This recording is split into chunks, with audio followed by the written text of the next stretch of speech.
your kits, I don't have one that's actually hasn't been opened yet. But the first thing you want to do is unscrew your water bottle. Okay? Take off the cover, unscrew the cap. Okay? Don't touch the rim of your aerosol bottle. Okay? If you touch this, you've contaminated it. Now, the other piece, and let me borrow yours for a minute. If you notice, it comes in this nice little tray. When you open it, okay,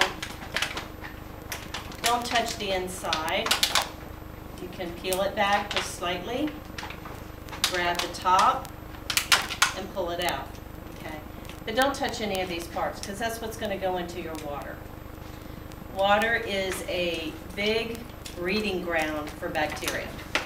Okay, so all it takes is one minor scrape across your skin, and that whole capillary tube that was sterile has now got staph on it. right. We all have staph on our skins.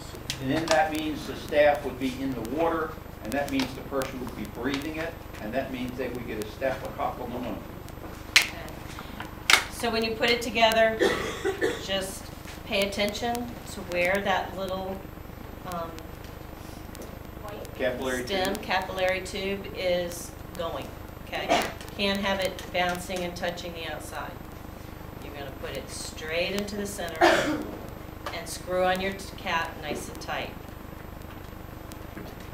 Now, this is where your aerosol is going to come out.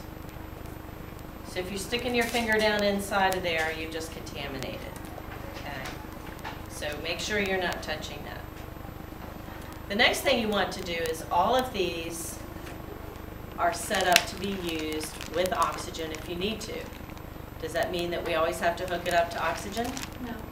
No, you can hook it up to an air flow meter and just give 21%.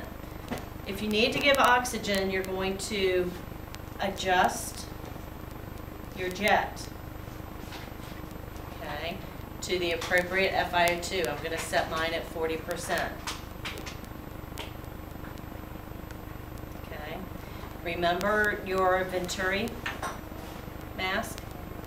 What did we do if we needed to adjust the FiO2? We adjusted the size of the entrainment port. That's what you're doing when you adjust the top piece here. Remember, actually, you had two types. One type that you changed the FiO2 by changing the jet. The other type you changed the FiO2 by changing the entrainment port hole. This type, you get one jet, the jet that's built in, and then you change the FiO2 by choking off the air entrainment. Okay. All right. Get your flow meter in, and very carefully screw on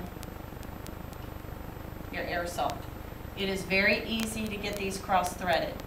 If they're cross-threaded, your flow meter is going to begin leaking, and you're not going to get the appropriate flow going through your aerosol. Any idea of how fast or what type of flow you should use? Such as 8 to 12. Wait, no, that's So what did you say? 8 to 12. 8 to 12. What is it, short?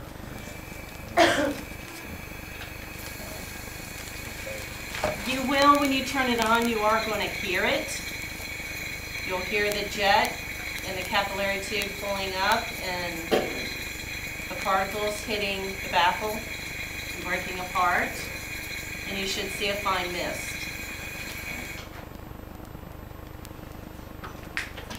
Actually, 10 is the best number, but what I want you to understand is even if it's set on 10 and you try to move it higher than 10, you're going to discover the flow meter won't go any higher.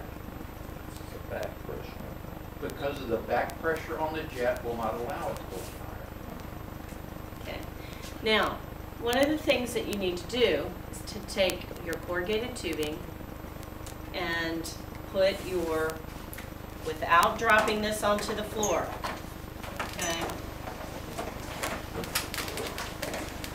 you're going to connect your tubing to your drainage bag. Okay. So you're gonna fit on the T-piece, one tubing to each side of the bag. It's really important. You saw that mist coming out. As that mist goes through your tubing, it creates a lot of moisture. The moisture begins to accumulate in your tubing. If you don't have a bag to catch it, it's going to just sit and chug in the circuit that you've set up. Does that make sense to everybody? Okay. Consider each end of your tubing is sterile. You don't want it dragging across your table. Keep one end covered. You know, if it's, you know, don't want to let them hit the floor. You don't want them all over your desk. Just, it's best to keep them, the tips of them covered if they're not connected to something.